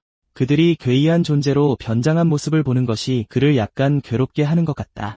그러자 그는 이것이 어떤 속임수라고 생각하며 공황에 빠져 자신의 정신이 산산조각 나고 있다고 말한다. 기생충은 그에게 진정하라고 냉정함이 그의 최고의 무기 중 하나라고 말한다. 하지만 그는 자신이 냉정하다며 그냥 저것들을 처리하겠다고 말한다. 그러고 나서 그는 자신의 충격파 능력을 사용해 모두를 공격한다. 그 생물들은 공격을 받고 녹아내리는 듯 보이고 그 모습의 주인공은 충격을 받는다. 광선이 그들 모두에게 계속 퍼져나가고 장자이쿠는 무자비하게 발사한다. 그는 그 지역에 약간의 동요의 기운이 있음을 알아챈다. 그는 그곳에 들어온 이후로 이 동요를 알아채지 못했다는 것을 깨닫는다. 그들은 불안해 보였지만 여전히 아무런 행동도 취하지 않았다. 그는 그것들이 괴이한 존재인지 아니면 인간에 의해 조종되는 부분들인지 알지 못한다. 그는 형태도 없고 흔적도 없는 물이 자신의 진정한 매개체라고 믿는다. 하지만 마침내 그 괴이가 그가 틀렸다고 말한다. 그것은 자신이 마주치는 자들의 가장 깊은 생각을 파악할 수 있으며 지식이 자신의 진정한 무기라고 말한다. 그것은 누구도 해치고 싶지 않지만 모두가 자신을 해치려 하며 이 대결의 책임은 모두 그에게 있다고 말한다. 단지 그 접촉만으로 그것은 이미 그의 머릿속에서 일어나는 모든 것을 알았고 그를 혼란스럽게 하기 위해 그 형상들을 사용했다. 그가 괴이한 존재를 이해하기 위해 한번 훑어보기만 하면 되는 것처럼 그것 또한 마찬가지인 것 같다. 기생충은 그에게 물러서라고 촉구한다. 여기서 실패하면 그는 잡아먹힐 것이기 때문이다. 하지만 그는 만족스러워 보이며 이렇게 머리가 가벼웠던 적은 없었다고 말한다. 그는 말라마르에게 지식이 무기라고 했냐고 물으며 그녀는 그림의 절반밖에 보지 못한다고 단언한다. 그 괴이는 동요하며 그게 무슨 뜻이냐고 묻는다. 그는 그녀가 자신의 생각을 보고 말을 들어 혼란을 야기했지만 자신의 의도는 이해하지 못했다고 설명한다. 그리고 그는 그녀가 그동안 자신을 돌봐준 존재를 인지하지 못한다고 덧붙인다. 그때 거대한 손이 나타나 그 해파리를 붙잡는다. 그는 그녀가 자신의 염려를 이용했을지 모르지만 먼저 사람들을 해친 것은 바로 그녀였다고 말한다. 그녀의 다리를 잡고 입으로 가져가며 그는 그녀가 불안정하고 끔찍하며 역겹지만 삼켜져야만 한다고 말한다. 그 생명체는 나루의 입으로 끌려가면서 비명을 지른다. 현실 세계로 돌아오자 그녀는 모든 노예들이 의식을 잃은 채 땅에 쓰러져 있다. 적이 너무나 겁에 질린 나머지 자신의 정신세계를 스스로 해체한 것 같다. 내면에서 아무리 강했어도 현실 세계에서는 그저 해파리에 불과했다. 하지만 그는 나루가 이 싸움에서 이길 수 있다는 것을 알고 있었다. 그는 그녀를 이용한 것에 대해 사과하지만 그녀를 다치게 하지 않고 이기기 위해서는 이렇게 해야만 했다고 말한다. 갑자기 나루가 소리를 지르며 절박해진다. 놀란 장자이쿤이 문제가 뭐냐고 묻는다. 한 목소리가 그에게 팔을 내릴 수 있는지 묻는다. 한 여자가 이상한 발톱으로 그의 목을 잡으며 항복하면 친구들은 다치게 하지 않겠다고 말한다. 장자이쿤은 놀라며 그녀가 누구인지 묻는다. 하지만 그 사람은 질문에 아랑곳하지 않고 그의 목에 발톱을 박아 넣는다. 그녀는 저항하지 말라고 경고했으며 공격을 강요하는 것은 바로 그 자신이라고 말한다. 그는 자신이 언제 싸웠냐고 물으며 그저 라고 주장하며 자신을 방어하려 하지만 그녀는 그의 말을 끊고 다시 상처를 입힌다. 그는 더 이상 볼 수 없는 것 같고 어떤 독소가 이를 유발하고 있다. 설상가상으로 그들이 몸을 공유하고 있기 때문에 기생충 또한 볼 수 없다. 여자는 그가 괴이와 속삭이는 자이므로 그의 시력이 타고난 무기라고 말한다. 하지만 그녀는 목표물이 해파리이니 걱정할 필요가 없다고 단언한다. 그리고 그가 아무것도 하지 않으면 괜찮을 수 있다. 주인공은 왜 그녀를 믿어야 하는지 반문한다. 나루는 동요하고 여자는 그가 자신의 말을 믿어도 된다고 말한다. 나루는 그의 무릎에서 뛰어내려 도망친다. 장자이쿤은 이것이 적에게 정신 능력이 없고 정신을 해치는 독소를 사용한다는 의미인지 궁금해한다. 그때 갑자기 그녀가 테터스는 일어나도 좋다고 말하자 이상한 생명체가 존재 확인이라고 대답한다. 소녀는 그것에게 땅에 있는 괴이를 집어들고 다른 생각 말고 즉시 떠나라고 명령한다. 그 생명체는 해파리에게 다가가 그녀가 원하는 대로 하겠다고 말한다. 주인공은 포기해야 할지 아니면 싸워야 할지 무엇을 해야 할지 고민한다. 그 괴이한 생명체는 방해물이라고 말하지만 무언가 그것을 방해하는 것 같다. 그녀의 뒤에 관샤오가 강아지처럼 그녀의 옷을 물고 나타난다. 소녀는 로봇처럼 말하는 어뢰, 문시즈의 도구 같은 게 있냐고 묻는다. 그러고 나서 그녀는 컨트롤러의 버튼을 누르고 그 장소에서 거대한 폭발이 일어난다. 여자는 불시에 공격을 당하고 자네로부터 자신을 방어하려고 애쓴다. 연기 속에서 그녀는 천장에 구멍을 냈다는 것을 알아챈다. 그리고 그곳을 통해 관샤오는 주인공을 구출해낸다. 그녀는 그가 요청한 대로 근처에 차를 주차해 뒀다고 말한다. 하지만 다음번에는 상황이 잘못될 때 미리 경고해줬으면 좋겠다고 말한다. 장제고는 지금은 잔소리할 때가 아니라고 말한다.